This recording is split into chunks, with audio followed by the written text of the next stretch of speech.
आज हम उपस्थित हैं फुलवाड़ी शरीफ सरस्वती विद्या मंदिर के प्रधानाचार्य श्री संतोष कुमार मिश्रा जी के साथ। इनसे चर्चा करते हैं इनके विद्यालय के बारे में और ये छात्रों को क्या अलग देते हैं, इसके बारे में हम चर्चा करते हैं। स्वागत है सर आपका। जी धन्यवाद श्रीमान। ये आपकी विद्यालय यहाँ फुलवाड़ी शरीफ में कब से चल रही है? सर ये विद्यालय लगभग 35 वर्षों से कार्यरत है। अभी आप लिस्ट देख सकते हैं, 1986 में पहली बार यहाँ प्रधानाचार्य यहाँ आए थे। हो सकता है उससे 1 या 2 वर्ष पहले और यहाँ के समाज के लोगों ने विद्यालय की स्थापना की होगी, लेकिन अगर हम 86 से भी मान के चलें तो 14 वर्ष उधर और 23 वर्ष इधर, 37 वर्षों से विद्यालय लगातार चल रहा है। जी, तो आपका ये विद्यालय जो सरस्वती विद्या मंदिर है वो बाकी विद्यालयों से अलग कैसे है? जी, जैसा कि आप जानते हैं कि यह विद्यालय विद्या भारती का विद्यालय है और विद्या भारती का विद्यालय अन्य विद्यालयों से बिल्कुल अलग आपको दिखेगा। कारण क्या है कि हम लोग कहते हैं कि यह विद्यालय मैन मेकिंग स्कूल है, मनुष्य निर्माण की एक फैक्ट्री है यह स्कूल, या सामाजिक समरसता का केंद्र है यह। हम बालकों को सिर्फ किताबी शिक्षा नहीं देते, हम बालकों को नैतिक आध्यात्मिक शिक्षा, उनका नैतिक आध्यात्मिक शिक्षा होने के बाद बच्चों में उनका गुणात्मक विकास होने के लिए शारीरिक विकास उनका हो, मानसिक विकास हो, बौद्धिक विकास हो, प्राणिक विकास हो, संपूर्ण माने टोटल ऑल अराउंड डेवलपमेंट का चिंतन हम लोगों के साथ है। हम ऐसे बालक का निर्माण करना चाहते हैं जो समाज की जो वर्तमान चुनौती है उसका वो सफलतापूर्वक सामना करे, जिसमें करुणा हो, दया हो, प्रेम हो, परोपकार हो, मानवता के जो गुण हैं वो गुण से पूरित बालक का निर्माण हम चाहते हैं। यही कारण है कि हमारा बच्चा दूसरे बच्चों की तुलना में आपको अलग दिखेगा। हम लोग तो अपने बच्चों के बीच में कहते हैं कि कितना भी बिगड़ा हुआ बच्चा हमारे विद्यालय का क्यों ना हो और दूसरे विद्यालय के बच्चों की तुलना में ज़्यादा बढ़िया होगा। तो किसी भी चीज़ के लिए धर्म सर्वोपरि है। अगर धर्म नहीं रहेगा तो लोगों का नैतिक पतन हो जाएगा। देखिए श्रीमान, धर्म की परिभाषा हम लोग दूसरे ढंग से बताते हैं। धर्म के बगैर मनुष्य का कभी विकास नहीं होगा। तो क्या आप लोग शिक्षा के साथ धर्म का समायोजन करते हैं क्या? बिल्कुल बिल्कुल। धर्म को 2 अर्थों में हम लोग समझाते हैं। पहला तो धर्म ये कि जो काम जैसे करना है अगर उसी ढंग से आप करते हैं, यह आपका सबसे बड़ा धर्म है। पिता को अपने पुत्र के प्रति क्या दायित्व है, पुत्र का पिता के प्रति क्या दायित्व है, एक माता को अपनी संतान के प्रति क्या दायित्व है, एक शिष्य का अपने गुरु के प्रति क्या दायित्व है, गुरु का शिष्य के प्रति क्या दायित्व है, पति का पत्नी, पत्नी का पति, यही तो धर्म है। अब रह गई बात धर्म की, या जो धर्म को जो लोग समझते हैं और समाज में जो आज धर्म की जो परिभाषा बतलाते हैं, तो वह जो है व्यक्ति को धर्म का मतलब क्या, धर्म का मतलब उसको आध्यात्मिक ज्ञान हो या आध्यात्मिकता की ओर उसकी दिलचस्पी हो, यही धर्म है ना। धर्म तो यही है कि हम अपनी देश के माटी के प्रति वफादार रहें, अपने देश के प्रति वफादार रहें, अपने माता पिता समाज के प्रति वफादार रहें, राष्ट्र के प्रति वफादार रहें, यही तो हमारा धर्म है। पूजा पाठ धर्म नहीं है, लेकिन पूजा पाठ भी आवश्यक है। जब तक कहते हैं हम लोग छठ मनाते हैं, आस्था का पर्व है, हम भारतीय हैं, सनातन धर्मी हैं।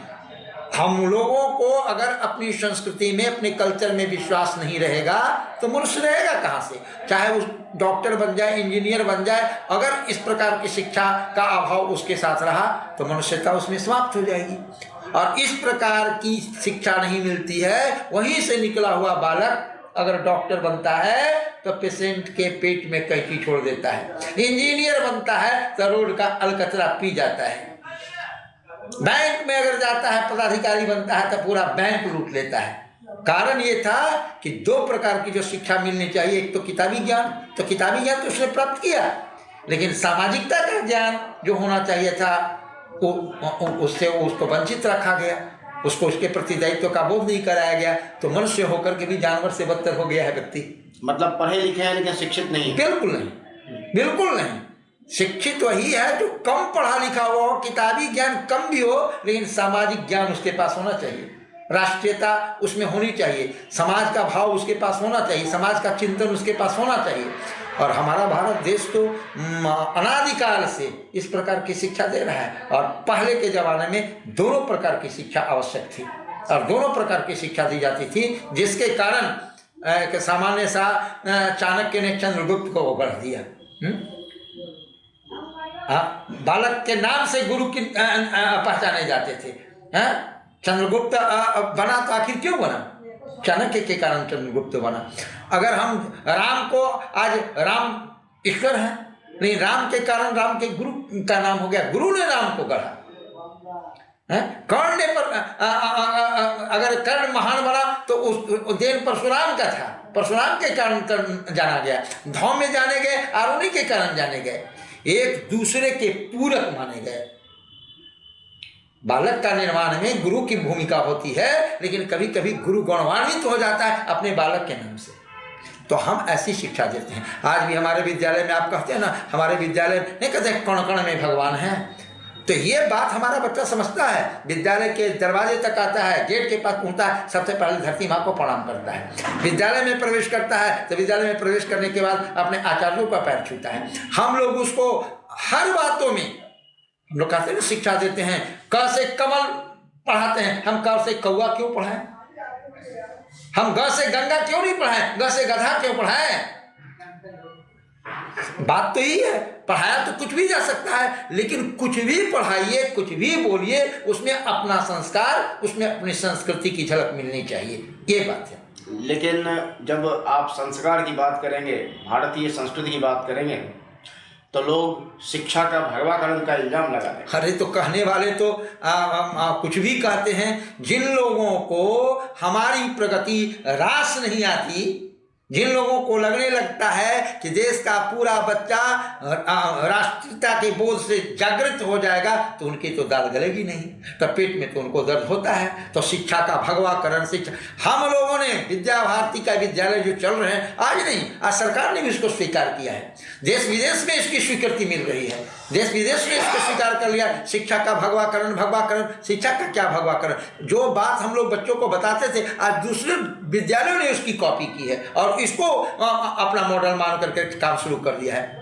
अभी जो नई शिक्षा नीति आई है, नई शिक्षा नीति में भी इन्हीं बातों की चर्चा है, और जिन बातों की चर्चा आज हो रही है, उस बात की चर्चा हम लोग दशकों पहले हम लोगों ने कर दिया था। नहीं, सबसे बड़ी चीज है अपना जो धर्म है जी, उसके साथ कभी विज्ञान की लड़ाई नहीं होती है। हाँ। लेकिन बाकी धर्मों के साथ विज्ञान की लड़ाई होती है। जी जी। अगर किसी ने कह दिया कि पृथ्वी चपटी नहीं गोल है, तो उसको जिंदा जला दिया जाता है। जी। लेकिन हम लोग कहते हैं गुरु ब्रह्मा गुरु विष्णु गुरु देवो महेश्वरा। बिल्कुल बिल्कुल जी।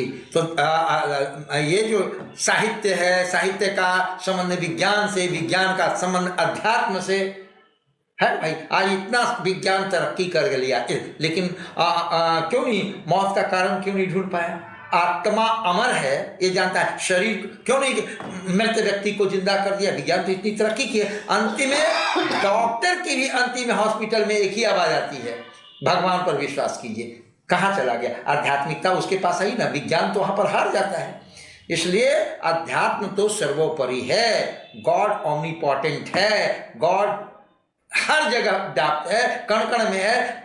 और इसकी बात तो आप महाभारत और रामायण और सब जगहों पर देखता है, खंबा में भगवान, कहाँ खंबा में भगवान है? भगवान प्रकट हो गया खंबा से।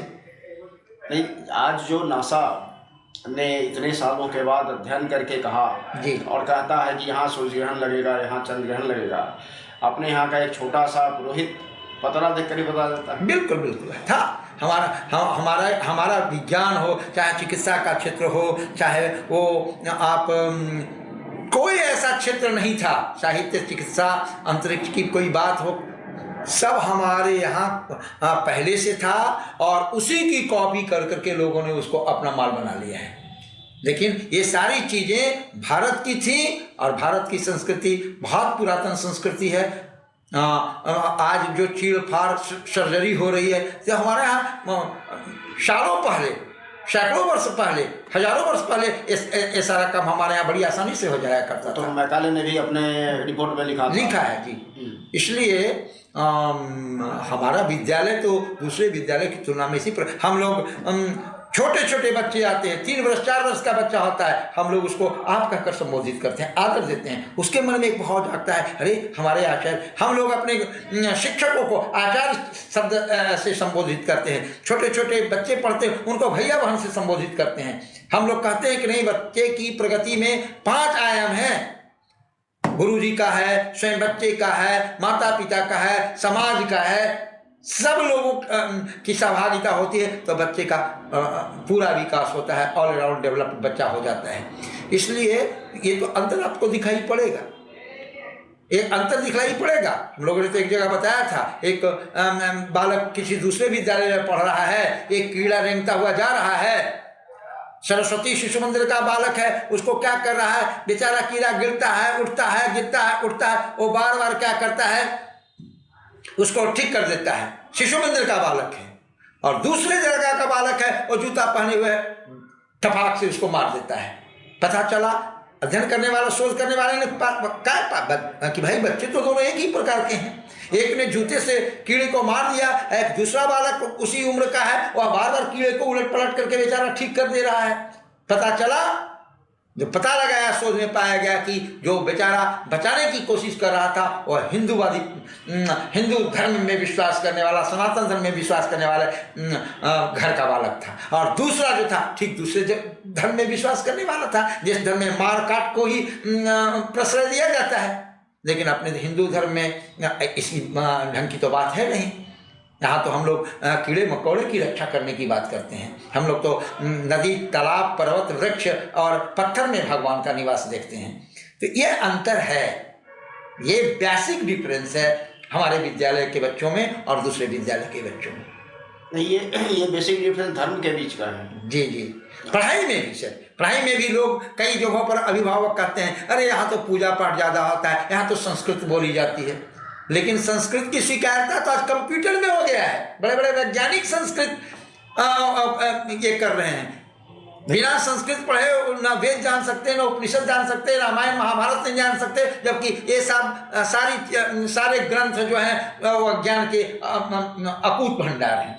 नहीं, जो संस्कृत पे आप आक्षेप करते हैं वो शायद भूल जाते हैं कि हम लोग अनादिकाल से ब्रह्मा मुरारी त्रिपुरांतकारी भानु शशि भूमि सुतो बुधस्य कहते हैं। जी जी। जो कि भूमि का शुद्ध मंगल है। जी जी। ये हम लोग मंत्र में कहते हैं। बिल्कुल। और नासा ने बाद में कहा कि मंगल पृथ्वी से निकला हुआ है। जी जी।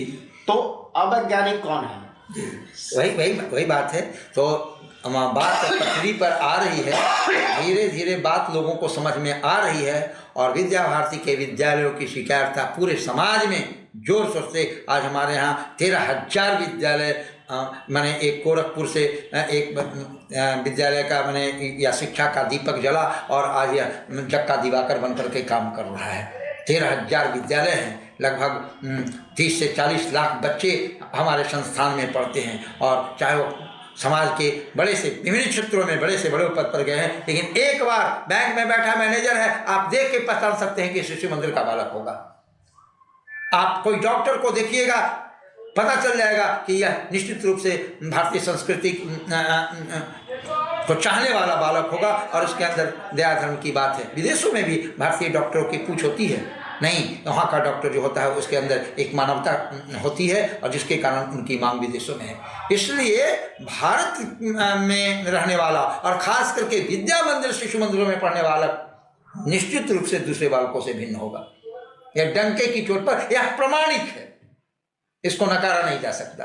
दूसरी चीज है कि बाकी विद्यालय व्यवसाय का केंद्र है। बिल्कुल बिल्कुल। और हम लोगों ने सर, ऐसे लोग कहते हैं कि आप पैसा नहीं लेते हैं क्या, लेकिन हम लोग अपने पढ़ाने वाले शिक्षकों को वेतन नहीं देते, हम लोग उनको मानधन देते हैं। वो मानधन देते हैं और अत्यंत अल्प वेतन में हमारे यहाँ के आचार्य, हमारे यहाँ के जो शिक्षक होते हैं, अत्यंत निष्ठापूर्वक बालकों का निर्माण करते हैं। आप आज की इस महंगाई के दौर में सुनेंगे तो आश्चर्य आपको लगेगा कि क्या शिशु मंदिर में भी 5,000 में 4,000 में पढ़ने वाले बड़े बड़े विद्यालय हैं, हम लोग 20,000 25,000 30,000 40,000 भी देते हैं, लेकिन कुछ ऐसे भी झुग्गी झोपड़ी में विद्यालय चलता है, पर्वत गिरी कंदराओं में विद्यालय चलता है, वहाँ 1,000 2,000 में काम करने वाले आपको कार्यकर्ता मिल जाएंगे जो उसी निष्ठा से काम करते हैं और समाज निर्माण में अपना सर्वस्व न्यौछावर करने के लिए तैयार हैं। इसलिए हम व्यवसाय हम लोग तो संस्कार केंद्र चलाते हैं, गिरी कंदराओं में भी विद्यालय खोलते हैं, एकल विद्यालय खोलते हैं और वहाँ भी पूरी निष्ठा के साथ हमारे आचार्य अपना परिवार तक को छोड़ करके परिवार की चिंता नहीं करके समाज की चिंता करते हैं और राष्ट्र के निर्माण में उन्होंने अपना सर्वस्व न्यौछावर किया है। इसलिए दूसरा विद्यालय तो है ही व्यावसायिक दृष्टि से करोड़ों करोड़ का मालिक बन जाता है, लेकिन हमारा विद्यालय तो ऐसा नहीं, हम तो गरीब बच्चों को भी पढ़ाते हैं। आज सरकार की नीति भी है छोटे बच्चों को भाई 25% निःशुल्क शिक्षा दीजिए, लेकिन फिर भी हम लोग जाति पाति ऊंच नीच से ऊपर उठ करके और वैसे गरीब दबे कुचले बच्चों के लिए भी शिक्षा की व्यवस्था करते हैं, जिससे कि हमारे देश में शिक्षा मजबूत हो और हर लोगों को शिक्षा मिल सके। जी, तो मतलब आप लोग एक तरह से दधीची प्रयास कर रहे हैं। बिल्कुल बिल्कुल बिल्कुल। हम लोगों ने तो अपना देखिए कार्यालय का नाम भी रखा है सांदीपनी आश्रम। आप देखेंगे, घूम जाइए हमारे विद्यालय के बरामदों में, आपको भारतीय संस्कार हर कक्ष में दिखाई पड़ेगा, दीवारें बोलती हुई दिखाई पड़ेगी कि हम भारतीयता के पोषक हैं, हम राष्ट्रीयता के पोषक हैं, संस्कार के पोषक हैं, मिलेगा। तो हम लोग तो शिक्षा के क्षेत्र में अपनी आहुति दे रहे हैं, परिश्रम की आहुति दे रहे हैं और एक ही लक्ष्य है कि भारत माता फिर से परम वैभव पर आसीन हो जाए। इसी लक्ष्य के साथ हम लोगों ने अपने कमर को कसा है और दिन रात अहर्निश इसी काम में लगे हुए हैं।